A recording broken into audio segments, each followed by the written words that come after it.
What's up, gorgeous people? It's like 5 a.m. I'm at a little park. My car is off because it loud engine. So, let's talk about what I just woke up and was like, hello, throat chakra, was like demanded to speak on by the universe. I hope this isn't too dark. I hope y'all can see me. Should I lean over here? All like dramatic. Anyways, okay, so I am gonna tell you about how my spiritual enlightenment started, because I didn't even realize that's what was happening until about a year later, right? In like retrospect, I was like, dang, that's when that started. Okay, so let me tell you the story. It involves me going on a solo trip to LA to see a musician and meeting the opener, having a lot of fun, meeting another celebrity. It was really fun. Okay, y'all ready? So I used to work at a hair salon, and whatever, I won't talk much about that, doesn't matter. I left that hair salon, and one day I was driving home and I was like all sad in my brain. Hold on, I need to run so much further back. Run it back before. So the reason I'm sad in my brain is because, context, I graduated high school 2019 valedictorian. I graduated high school and went to college on an astrophysics scholarship in 2019. Okay, fall of 2019.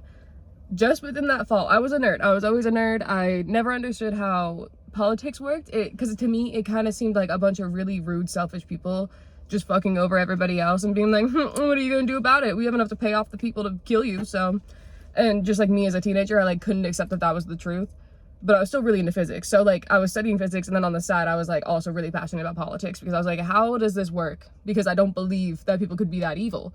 Turns out they can be. So 2019, I'm studying astrophysics, having a great time. I'm also watching trials in Congress because I'm just a freaking nerd. You heard, valedictorian. I literally sit there and like while I'm studying physics have like 8-hour fucking like law trials going on. Okay, like nerd shit. So 2019, I'm studying astrophysics, having a great time. I'm also watching trials in Congress because I'm just a freaking nerd. You heard, valedictorian. I literally sit there and like while I'm studying physics have like 8-hour fucking like law trials going on. Okay, like nerd shit. So I'm sitting there and I'm just like listening to this stuff, and I'm like, bro, this is getting so out of hand, and like most of America isn't listening to this, so like someone has to do something about it. Like this is terrifying. So I changed my major literally in the middle of my second semester. It was like February, before COVID even really like took off. It was like February 2020, and I like told my professors and stuff. I was like, bye. Actually I didn't even tell them. My friends told them, and then my physics professor was like, no, come back. Like you're one of my best students. Like you can't leave physics. And I was like, bestie, if someone doesn't look out for the world, there will be no physics to study. There will be no universities to attend. Like that's how serious this shit is. Like everything's gonna be shut down. Cough, cough, government budget cuts to schools, and cough, cough, cough, firing professors and government employees, which is what we're seeing now, which is what I saw happening in 2019. Anyways, so changed my major. Fast forward 2023, I'm like, okay, this shit's gotta change. This is all fucked up. So driving home, I'm all sad, and I'm like, man, there's like nothing I can do about this, because now I'm like deep into my political science degree, right? And I'm like, man, like what am I supposed to do about all this? This is so sad. Like nobody can really do anything. Like I'm just a little dude at a hair salon. And then I'm driving and I'm like, wait, what if I can do something? Like this thought, like it literally felt like a thought I'd never had before in my life. It was just like this positive, like, what if I'm wrong? Like, what if I can be that person? And like literally it was more of a question of like, who's gonna stop me actually? Like, because right now it seems like it's just me stopping me. Like it seems like it's me giving myself excuses, and then other people kind of cooperate that when they're like, yeah, it'd be too hard for you to make that kind of change. But if I just go crazy, no one can tell me that I'm wrong and that I can make a change, because everything starts with something small, right? So that day, literally that day, I'm like, fuck it, I'm quitting my job, I'm getting a different job, and I'm doing something crazy, because I'm going crazy. So I'm like, fuck it. An artist from Europe that I like, her name is Lola Young. I think she's kind of bigger now. I don't really know. She was having a concert in a little tiny place in LA, and I was like, fuck it. I live in Arizona. I can drive to LA. Like, and I tried to get my friends to go with me. I bought 2 tickets, and nobody would come with me. So I'm like, fuck it. Going to LA alone, baby. So I quit this job, and I make my last day the day before I go to LA. So I literally quit this job, fall asleep in the morning, take off to LA by myself in this car. Very fun. So first lesson I want to share from that drive, not very important, but 2 things. I heard this one artist come on, her name is Chloe the God, and literally such good music. Oh my god, to sneeze. Okay. So, Chloe the God, she came on because related to Lola Young, makes sense, from my like recommended music, and I was like, this music is so fucking good. I had no idea she was the opener. My bad. Right, this was a very impulsive decision. So I'm jamming out to Chloe the God, and then like as I'm leaving Phoenix, I see this car, very distinct old car, and it has Just Married written all over the car. Okay. Oh my god, dude, I had to sneeze like 10 more times. Okay. Just Married passes me, flies past me on the freeway on the way out to LA, right? Oh my gosh.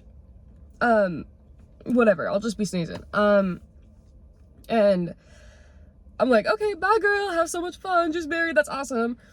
Anyways, flash forward 8 hours, we're in LA traffic, and who do I pass? Who do I pass stuck in traffic? Just Married. And anyways, I always had a theory my whole life that you can't beat traffic, so you may as well enjoy yourself. And I feel like that is an example of that. Dude, my eyes are just like crying. That is an example of that. Because, oh my goodness, hold on. I literally feel like I haven't sneezed in a year. This is crazy, dude. Oh my goodness. Oh my gosh, what chakra is sneezing, dude?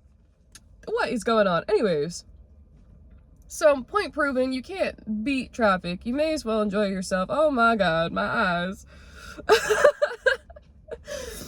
Oh my goodness. Dude, oh my gosh. I promise I'm not crying over here except for from the sneezes. Okay. So, get to LA. And, impulsive decision, right? So I planned this so I would just stay overnight after the concert. Oh my gosh. Hold on. Not the type of person to sneeze a lot. This is crazy. Okay. Oh my gosh. I've been sneezing so much every time I pause it. Y'all don't even know. That's it. That's it. I'm rebuking the sneezes. No more. No more, dude. I can't handle it. Okay. So, I planned it that I check into the hotel, Uber to the concert, Uber back, drive home. So, get to the hotel, super cute, downtown LA, like little tiny place, like in amongst the shopping places. It was really cool.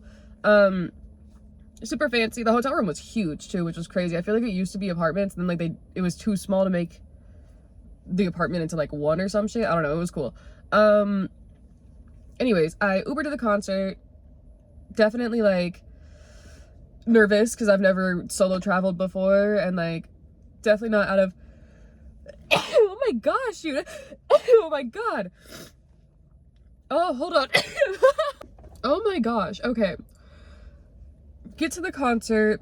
Nothing really crazy happened yet, right? So I get like a little drink. I'm having my fun, and the concert starts, and there's like 2 openers, and the first opener really sucks. Hold on. I might be thinking of the second time I went to that venue. I am. Just 1 opener. I might just have to cut that out. Hold on, everybody. Start again. So, I get there, get a drink. Chloe the God comes on stage, and I'm like humming, because I'm gay, right? Okay, just get that out in the air. Hi, I'm Olive, I'm a lesbian, nice to meet you. I'm like humming,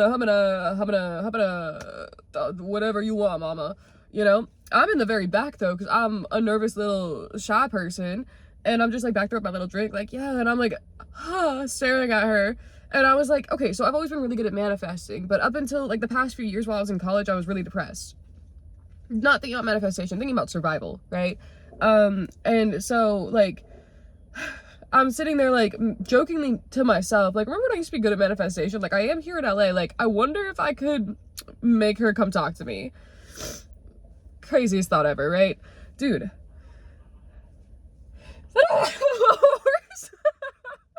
I swear I'm hearing a horse, dude.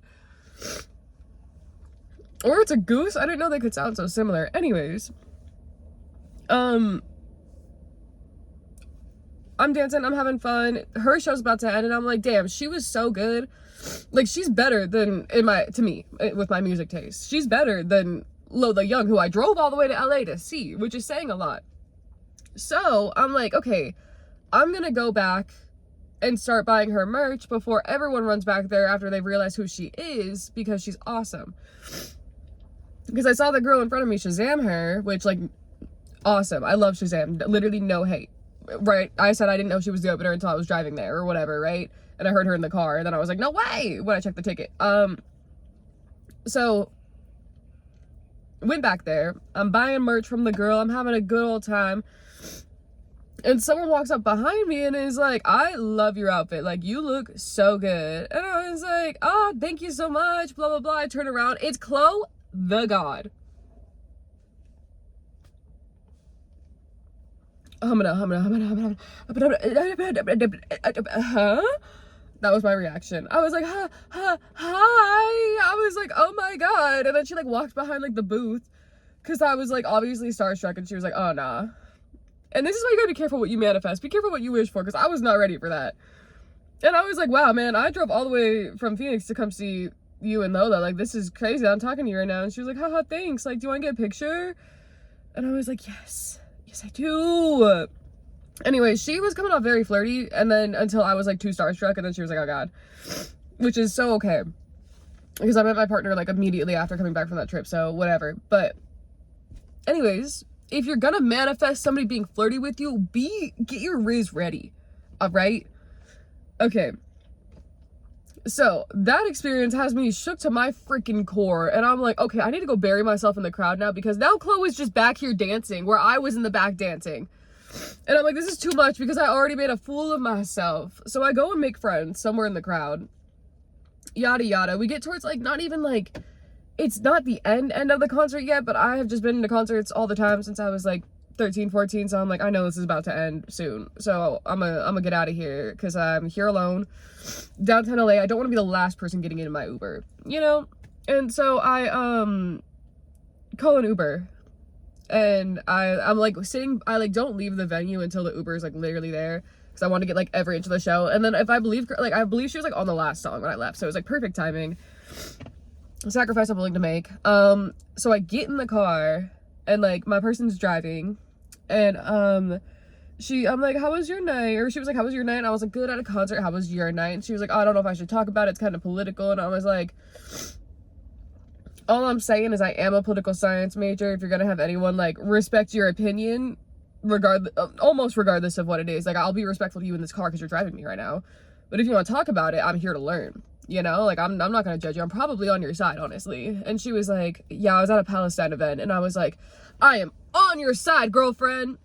And I was like, hell yeah. And she was like, hell yeah. And she starts like talking, and she's like, yeah, like I don't want to misquote, but I know she said her like, I don't know if her family was Palestinian or if they were just from an area near there. I can't remember, but she was there talking because she's like kind of nervously being like, well, I'm kind of like a little bit famous. And I'm like, oh? And she's like, yeah, I'm like an actress on Netflix on this show called Mo. Like I play this like lawyer, and like she's like known for like her short haircut, and like people were recognizing me because of my hair, because that show's kind of blowing up right now, so everybody's coming up to me. It was kind of distracting from the event. And she's like, but it is a show about like Arab people coming to America, and like I'm a lawyer, and like it was a good place to like, people respected me, yada yada. And I was like, girl, this is like the coolest thing ever. Like that's so awesome that you're like able to represent your people, and like in such a multifaceted way, because she said that people like love to hate her character. And I was like, that's so cool that you can like be multifaceted. Like not only are you a woman, not only are you a lawyer, not only are you Arab, but like you're also like not feeding into like a people pleaser stereotype. Like that's so cool that you could like stand your ground. And she was like, you get it. And I was like, you get it, girl, like you're doing it. Yeah. And I was like, okay, wait, so why are you driving me in an Uber right now? And mind you, I was only a few minutes away from the venue, and she not an Uber driver, right? she got lost. We got on a freeway where it's like, it just started taking us in the total wrong direction. It was really fun, but we were having a good time. We were laughing. So we were way off track, but we just kept yapping. And she was like, oh, well, I'm studying for like a new role that I have. And I was like, no way. And she was like, yeah, I'm flying out to like Texas in a few weeks or whatever to like film some Uber driver. I don't know Uber traffic. Who's the hottest Uber driver you've ever had? I never went to Uber driver.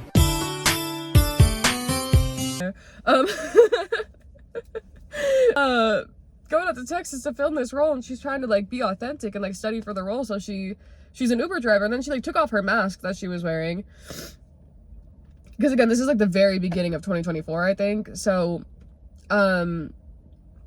like, yeah, people were wearing masks, but she was wearing it literally for privacy because people had just recognized her at that event, right? So once she realized that I was cool, she took it off and like took her hair down, and she was like, yeah, like, I'm studying for this role. And I was like, girl, guess what? I just took a sociology class called like Society and Technology, and we read a book called Uberland, and it was entirely about like the ethics of Uber. And I was like, because she was talking about how she wants like the experience of it, I was like, that book interviews Uber drivers, it interviews people who have studied Uber from like an outside perspective, like, and I'm so sorry, this is years ago. So like, the person in the book wrote about this lady who studied Uber so much that Uber was scared of her, and they would like try to like bribe her to come, like, almost, I don't know if that's true, but they would like basically try to get her to come work with them because she had so much information on them. They're like, please, we need you as our friend, not our enemy. And she's like, no, because you suck.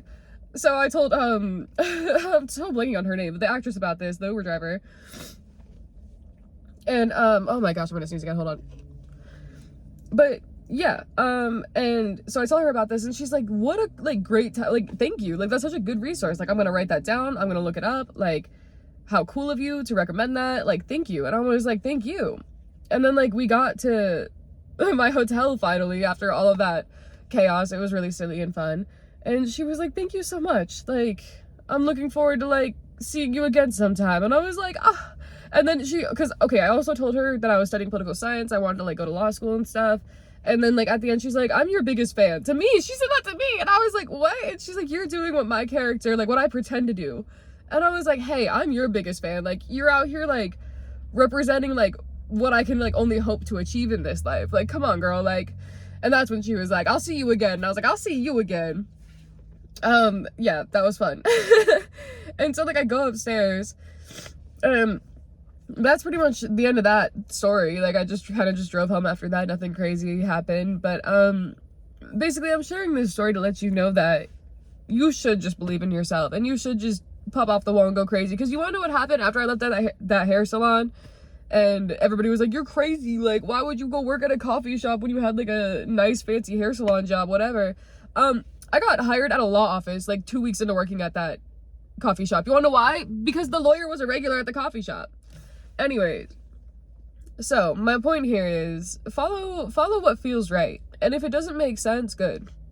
Because like when I was learning about remote viewing, one of the tips they gave is don't lean into what makes sense. If you get something that seems weird, follow that, because that's probably true, because reality does follow like a kind of regular type beat, but it's the weird parts that are actually real, you know? So it's the weird details that stand out to you. So it's just like, if something feels weird, it's probably because it's standing out to you for like a good reason, you know? Like I don't know, I just felt like I needed to quit that job. There was really no reason to. I just randomly quit and got a job at a coffee shop, and it took me to places I needed to go that time. So anyways, I'm here to tell you, just follow your dreams, do it scared. I mean, you know, use your discernment, don't do anything dangerous, but do it scared, do it alone, for real. Like I drove to LA alone, that was terrifying. I'd never really even gone out of my city too much alone, much less my entire state. So I was just like, wow, this is wild. But look what happened. I literally manifested the opener coming in like flirting with me, and then I met an awesome actress who's like super sweet. And yeah, I don't know, I just woke up, it's like literally 5 a.m. and Spirit was like, you need to record this right now, girl. Right now, girl. So here I am. I love you all. Thank you so much if you made it this far. I don't know what was up with that sneezing, dude. I swear I haven't even sneezed like all year. Like that's how little I sneeze. So I am shook to my core about that, but regardless, I'm very grateful and I love you all and I hope you have a great day. And I know you'll achieve your dreams and you are wonderful and I see you working hard and yeah, your feelings are valid. Have a good day. Bye-bye. Subscribe, like, love you all.